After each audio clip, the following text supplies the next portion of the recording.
Delhi liquor scam కేసులో అరెస్టే తిహార్ జైల్లో ఉన్న ముఖ్యమంత్రి కేజ్రీవాల్ కు సుప్రీంకోర్టులోనూ నిరాశ ఎదురైంది. కేజ్రీవాల్ కు అత్యున్నత న్యాయస్థానంలోనూ ఊరట లభించలేదు. ఈడీ అరెస్టుపై కేజ్రీవాల్ పిటిషన్ వేశారు. ఈ అరెస్ట్ ఛాలెంజ్ పిటిషన్ ను ఏప్రిల్ 29న విచారిస్తామని జస్టిస్ సంజీవ్ ఖన్నా ధర్మాసనం స్పష్టం చేసింది.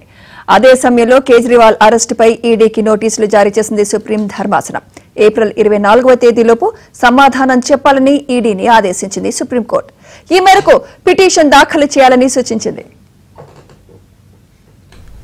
సుప్రీంకోర్టులో అరవింద్ కేజ్రీవాల్ తరపున సీనియర్ న్యాయవాది అభిషేక్ మను సింఘ్వి వాదనలు వినిపించారు. లోక్సభ ఎన్నికల ప్రచారంలో పాల్గొనకుండా కేజ్రీవాల్ను అరెస్ట్ చేశారని ఆరోపించారు. కేసు తదుపరి విచారణను వేగవంతం చేయాలని కోరారు. అయితే ఈ నెల 29లోపు విచారణ జరపలేమని కోర్టు తెలిపింది. ఈ నెల 19న విచారణకు జాబితా చేయాలని కేజ్రీవాల్ తరపు న్యాయవాది కోరగా ధర్మాసనం ఇందుకు నిరాకరిస్తూ 29న విచారణకు జాబితా చేసింది. జస్టిస్ సంజీవ్ ఖన్నా, జస్టిస్ దీపాంకర్ దత్తా ధర్మాసనం కేజ్రీవాల్ పిటిషన్ను విచారించనుంది.